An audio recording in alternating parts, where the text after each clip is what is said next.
تاکہ بالغ ہوتے ہوتے وہ نماز کے عادی ہو جائے، خوب ہو جائے، کوئی فرض نماز ان سے نہ چھوٹے۔ اس لیے میرے عزیز دوست بزرگوں، پیر ذوالفقار صاحب دعوت برکاتہ العالیہ وہ فرماتے ہیں کہ فرض نماز سے گارجین حضرات کوئی کمپرومائز نہ کرے۔ اگر ایک وقت کی نماز ان کی چھوٹ رہی ہے، آپ ان سے بات پھر سے کیجیے، پوچھیے ان سے نماز تمہاری کیوں چھوٹی، اور پوچھیں ہم کیسے پوچھیں؟ ہم تو خود نماز نہیں پڑھ رہے ہیں، تو ہم اپنے بچوں سے کیسے پوچھیں گے؟ جب نماز کے پابند ہم ہوں گے، عادی ہم ہوں گے، ہمارے بچے نہیں پڑھیں گے، تو ہم کو ان سے پوچھنے کا حق بھی ہوگا۔ ہم تو خود نہیں پڑھ رہے ہیں تو ہمیں پوچھنے میں شرم نہیں آئے گی؟ ہمیں پوچھنے میں شرم نہیں آئے گی؟ ہم خود نماز کے پابند نہیں ہے، فرض کو ہم چھوڑے جا رہے ہیں، فرض کو ہم چھوڑے جا رہے ہیں۔ اللہ کے نبی صلی اللہ علیہ وسلم فرماتے ہیں من ترک الصلاۃ متعمدا فقد کفر، کہ جس شخص نے جان بوجھ کر نماز چھوڑی ہے، گویا کہ اس میں اور کافروں میں نماز چھوڑنے کے اعتبار سے کوئی فرق نہیں ہے، کوئی فرق نہیں ہے۔ وہ بھی نماز نہیں پڑھتے، ہم بھی نماز نہیں پڑھتے، ہم نے اور ان میں کیا فرق رہا؟ تو جب ہم خود نماز نہیں پڑھ رہے ہیں تو اپنے بچوں کی ہم کیا صحیح تربیت کروائیں گے؟ نماز چھوڑنے پر اس کی کیا گرفت کر سکتے ہیں ہم؟ اس لیے نماز سے کوئی کمپرومائز نہ ہو۔ اگر وہ بچہ نماز کا پابند ہو گیا، تکبیر اولیٰ کا پابند ہو گیا، تو انشاءاللہ العزیز اور دیگر کام میں بھی وہ بچہ اچھے ہوں گے۔ ایک بات یہ ہے، دوسری بات یہ ہے کہ جھوٹ بات سے کبھی کمپرومائز نہ کرے، کبھی کمپرومائز نہ کرے۔ بچہ جھوٹ بول رہا ہے، یہ کہہ کے ڈال دیتے ہیں بچہ ہے، یہ کہہ کے ڈال دیتے ہیں بچہ ہے، بڑا ہوگا، شعور ہوگا، عقل آئے گی، سمجھ آئے گی، جھوٹ نہیں بولے گا۔ میرے عزیز دوستوں اور بزرگوں، یہ ساری باتیں کہنے کی ہوتی ہیں، حقیقت سے اس کا کوئی تعلق نہیں ہے۔ ابھی سے ہی اگر ہم بچے کو سکھائیں گے بیٹا جھوٹ بولنا گناہ ہے، اللہ کے نبی نے منع کیا، المؤمن لا یکذب، جھوٹ نہیں بولنا چاہیے۔ اللہ کے نبی نے فرمایا ہے جھوٹ بولنا منافق کی علامت ہے، وہ مسلمان نہیں رہتا، وہ منافق ہو جاتا ہے۔ اگر ہم ان باتوں کو بچوں کو بازو میں بیٹھا کر کے پیار کے ساتھ، محبت کے ساتھ اور سمجھائیں گے، بتائیں گے، تو بچوں کو بات سمجھ آئے گی۔ انشاءاللہ العزیز اپنے اس عمل سے وہ باز آئیں گے، بتائیں گے کہ ہم نقصان اٹھا لیں گے، تکلیف اٹھا لیں گے، جھوٹ نہیں بولیں گے۔ اس لیے کہ ہم جس امت میں ہیں وہ محمد نبی صلی اللہ علیہ وسلم ہے، انہوں نے جھوٹ بولنے کو منع کیا ہے، نفاق کی علامت بتائی ہے، ہمیں جھوٹ نہیں بولنا چاہیے۔ کل کے بارے میں، ابھی 2-3 دن پہلے کے بارے میں بات بتاتا ہوں میں آپ کو کہ ایک بچہ تھا، نام نہیں لوں گا، اسی سماج کا تھا، مطلب اس پنچایت کا تھا۔ وہ بچہ ہم سے 10 ہاتھ کے فاصلے پر ایک جملہ بولتا تھا جو ہمارے برادر وطن بولتے ہیں اور ہمیں بولنے پر اکساتے ہیں، تو ہم لوگ اس چیز کو منع کرتے ہیں۔ وہ جو چاہے کرے، ہم جو چاہے کریں، وہ ہمارے بھائی ہیں، ہمیں ان سے محبت ہے، انسیت ہے، ہم ان کے ساتھ اتحاد سے رہتے ہیں، رہیں گے انشاءاللہ تعالی۔ لیکن ان کا اپنا الگ عقیدہ ہے، الگ دھرم ہے، ہمارا الگ مذہب ہے، ہمیں اپنے مذہب کے مطابق جینا چاہیے، انہیں اپنے مذہب کے مطابق جینا چاہیے۔ ہم ان کو مداخلت نہیں کریں گے، وہ ہمیں مداخلت نہیں کریں گے۔ لیکن ایک مسلم بچہ، مسلمان کا بچہ بولنے لگا، کیا بولنے لگا آپ کو بتائے ہم کئی مرتبہ بولا، کھیل رہا بولا جے شری رام، نعوذ باللہ من ذالک۔ ایک مسلمان کا بچہ بولے جا رہا تو میں بہت دیر سے سنا، یہ کیوں ہوا؟ یہ والدین کی تربیت نہ کرنے کی وجہ سے ہوا ہے۔ میں نے اس بچے کو بلایا اپنے بغل، وہ بچہ ڈر گیا، وہ ایک غور سے سنا جائے، وہ بچہ ڈر گیا، سائن گیا، بولی صاحب پتہ نہیں مانیں گے۔ میں نے کہا بیٹا میں مانوں گا نہیں، میں نہیں مانوں گا۔ میں نے اس کے سر پر ہاتھ پھیرا ایسے، میں نے کہا بتاؤ یہ کیا کہہ رہے تھے آپ، کہاں سنے تھے آپ؟ گھر میں سنے تھے کسی سے؟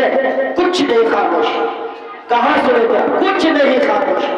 میں نے کہا بیٹا دیکھو ایک بات سنو تو، یہ جو آپ کہہ رہے ہیں ہم اور آپ جس دین کو مانتے ہیں، ہم مسلمان ہیں مومن ہیں، سیدھا سیدھا لفظوں میں سمجھا، ہم مسلمان ہیں مومن ہیں، ہمارے لیے اس طرح کا جملہ بولنا درست نہیں، ہم بولیں گے تو ہم ایمان سے نکل جائیں گے، ہم بولیں گے تو ایمان سے نکل جائیں گے، یہ بات نہیں بولنا ہے۔ بولیے آپ بولیں گے نہیں بولیں گے؟ بچہ سے کہا، بچہ نے کہا اور کبھی نہیں بولیں گے۔ میں نے اپنے جیب سے 5 روپے نکال کر اس کو دیا، میں ڈر رہا تھا تو ڈر کو ختم کرنے کے لیے 5 روپے نکال کر کے دیا۔ میں نے کہا آج کے بعد سے میرا نہیں بولنا ہے، ٹھیک ہے؟ گندی بات ہے، اچھی بات نہیں ہے، ٹھیک ہے؟ اگر کوئی بچہ تمہارے ساتھی میں بولے تو اسے بھی منع کرنا ہے، ٹھیک ہے؟ بچہ خوش ہو گیا، بولا کبھی نہیں بولوں گا مولانا صاحب۔ بات ختم ہوئی، بتانا یہ تھا آپ روشان ہیں، آپ عبدالرؤف ہیں، آپ عبدالرحمان ہیں، آپ مرحوم ہیں، آپ معذر ہیں، آپ مولانا غلام ربانی ہیں، مولانا خورشید ربانی ہیں، آپ مفتی نیر اسلام صاحب ہیں، ہم سب لوگ اس سماج میں جیتے اور بڑھتے ہیں، تو یہ مولانا یہاں بیٹھے ہوئے ہیں اور دیگر مفتیان کرام آئے ہوئے، آپ کو جس چیز کی جانکاری نہیں ہے، آپ کے بچے اس روش پر چل رہے، کیوں نہیں ان کے دروازے پر دستک دیتے، کیوں نہیں فون کر کے کسی سے پوچھتے کہ اس کی موجود کیا ہے، اس کا حکم کیا ہے، اس کی حقیقت کیا ہے؟ آپ کا بچہ بولے جا رہا ہے، بولتا چلا جائے گا، آگے ہو جائے گا، اور ہم اسی چیز میں جھمیلا بھی کرنے لگتے ہیں، کیوں جھمیلا کرنے لگتے ہیں؟ اور وہ بچہ یہ کیوں بول رہا ہے، کیسے بول رہا ہے؟ اور جب ان کا کوئی پروگرام ہوتا ہے خوب بھیڑ لگاتے ہیں، کیا کرتے ہیں؟ خوب بھیڑ لگاتے ہیں، جاتے ہیں، ہماری مائیں جاتی، ہماری بہنیں جاتی، بہن جاتی، بیٹی جاتی ہے، نکلتا ہے ان کا جو پروگرام شادی بیاہ ہوتا، ہم اس میں خوب شامل ہو جاتے ہیں۔ میرے عزیز دوست اور بزرگوں، ضرورت ہے اس بات کی اصلاح کی کہ ہم انہیں سمجھائیں کیا صحیح اور کیا غلط، نہیں جانتے منبر میں بیٹھے ہوئے یہ ائمہ کرام، علماء کرام، مفتیان اعظام، ان سے رابطہ کیجیے، پوچھیے اور ان سے پوچھ کر کے اپنے بچوں کی صحیح تربیت کیجیے، بچے اچھے ہوں گے، سماج اچھا ہوگا، سماج ترقی کرے گا، لڑائی نہیں ہوگی، جھگڑا نہیں ہوگا، فتنہ نہیں ہوگا، ایک دوسرے کے دل میں کینہ نہیں ہوگا، خدورت نہیں ہوگی، چغلی نہیں ہوگی، غیبت نہیں ہوگی، بغض نہیں ہوگا۔ ان تمام بیماریوں کا جڑ بچوں کی صحیح تربیت کا نہ ہونا، بچیوں اور بچوں کی صحیح تربیت کا نہ ہونا، میری صحیح تربیت کا نہ ہونا۔ میرے عزیز دوست اور بزرگوں، دوسری بات جھوٹ کے بارے میں ہے، جھوٹ نہیں بولنا ہے، اس بات سے منع کرنا۔ ایک تیسری بات یہ بتائیے کہ بچے کے اندر خدمت کا جذبہ پیدا ہونا چاہیے، اطاعت کا، فرما برداری کا، ماننے کا۔ آپ 25 سے 30 سال بیٹھ جائیں، پیچھے چلے، اس زمانے میں ہمارے بڑے کہیں اگر بیٹھے ہوئے ہوتے تھے، مجال نہیں تھا کسی نوجوان کا اس کے بازو میں کرسی پر بیٹھ جائے۔ ہم اگرچہ اس زمانے کو ہم دیکھے نہیں ہیں، قریب تھے، لیکن ہمارے بڑے کہتے ہیں، ہمارے بزرگ کہتے ہیں کہ اگر کوئی بچہ کرسی پر بیٹھا ہوا ہے، کوئی بڑا آدمی آ گیا ہے، کرسی چھوڑ دیتا تھا، کرسی چھوڑ دیتا تھا۔ اور آج کے زمانے میں کیا ہو رہا ہے، کرسی چھوڑا ہو جاتا ہے اور اکڑ کر کے ایسے بیٹھ جاتے ہیں۔ کیا تمیز ہم نے دی ہے اپنے بچوں کی، کیا تربیت دی ہے؟ تربیت کی شدید ضرورت ہے۔ ان کے اندر اطاعت، خدمت کا جذبہ نہیں ہے، فکر نہیں ہے، بڑوں کا احترام کریں گے۔ اگر ایسا نہیں کیا، اس کے اندر عجب آئے گا، تکبر آئے گا، غرور آئے گا، گھمنڈ آئے گا، پھر اپنے آپ کو بڑا سمجھے گا۔ تکبر مطلب سینہارے بسر کہ روزے سدستش درائی بسر، تکبر زنان ابو ادنا پسند، تکبر ایمان آسہاؤش مند، تکبر احساسی اللہ خواہ کرد، وزندار غیرت کی اختیار کرد۔ میرے عزیز دوست اور بزرگوں، شیخ سعدی نے اس تکبر کی، اس غرور کی، اس گھمنڈ کا جو نقشہ کھینچا ہے، عجیب نقشہ کھینچا ہے، وہ ذلیل ہوگا، وہ ملعون ہوگا، اللہ کی لعنت ہوگی اس پر، رحمت سے دور ہوگا۔ اس لیے میرے عزیز دوست اور بزرگوں، ضرورت ہے اس بات کی ہمارے بچوں کے اندر خدمت کا جذبہ پیدا ہو، اطاعت کا جذبہ پیدا ہو۔ ہم بھائیوں میں لڑ جائیں لیکن بچوں کو یہ تعلیم دیں، یہ تمہارا چچا ہے، یہ تمہارے بڑے ابو ہے، یہ تایا ہے، یہ بڑے بھائی ہے، یہ چچیرے بھائی ہے، یہ ماں ہے، یہ بہنیں ہے، یہ چچی ہے، یہ بڑی امی ہے۔ ہم نے آپس میں جھگڑا کے پیدا کر لیا، بچوں کو بھی یہی تربیت دے دیا، یہ سلسلہ چلا جاتا ہے اور ختم نہیں ہوتا۔ اگر ہم اپنے تک محدود رکھ کے بچوں پر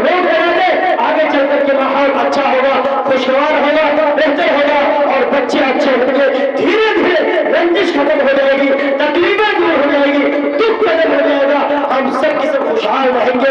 یہ تیسری بات کی کہ اطاعت فرما برداری کا جذبہ، اس کی تربیت ہونی چاہیے۔ ایک چوتھی بات پیر ذوالفقار صاحب دعوت برکات عالیہ نے فرمایا وہ یہ کہ قرآن کریم کی آپ تعلیم دیجیے بچوں کو، قرآن کریم کی تعلیم دیجیے آپ اس کو۔ اگر ہم نے قرآن اور دین نہیں سکھایا، ہم نے پڑھا کے بہت کچھ کر دیا، جنازے کی نماز کی دعا کو یاد نہیں ہوگی، کل ہم دنیا سے جائیں گے، ہمارے قبر پر جا کر کے سورہ فاتحہ پڑھنے والے کوئی نہیں ہوں گے، پھر ان ملاؤں کو بنائیں گے، ان مولویوں کو بنائیں گے، ان حفاظ کو بنائیں گے، وہی صاحب 10 بچے دے دیجیے قرآن کھانے کے لیے، اور ایک بچہ پڑھا لیا 10واں کیا 21واں کیا 40واں کیا، ذمہ داری ختم ہو گئی، ہم مگن ہو گئے۔ میرے عزیز دوست اور بزرگوں، یہ ذمہ داری آپ کی نہیں ہے، آپ کی ذمہ داری یہ ہے کہ جب تک آپ زندہ ہیں اپنے والدین کے لیے دعا خیر کرتے رہے، نماز پڑھ کر کے اور قرآن پڑھ کر کے تلاوت کر کے آپ ان کے لیے دعا خیر کرتے رہے۔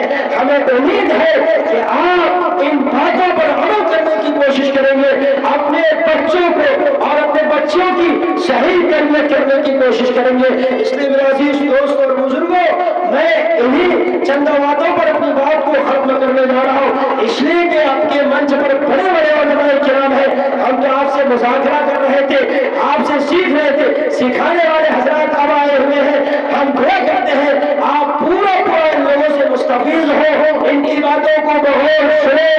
ایک دن میں حضرات کا پروگرام کئی جگہ پروگرام ہوتا ہے، یہ ایسے لوگ نہیں ہیں، بہت ہی محنت کے بعد ان لوگوں نے آپ کو سمے دیا ہے، آپ ان کے سمے اور وقتوں کا خون نہ کریں، بلکہ قدر کر کے سن کر اپنے دل میں رکھ کر اس پر عمل کرنے کی کوشش کریں گے۔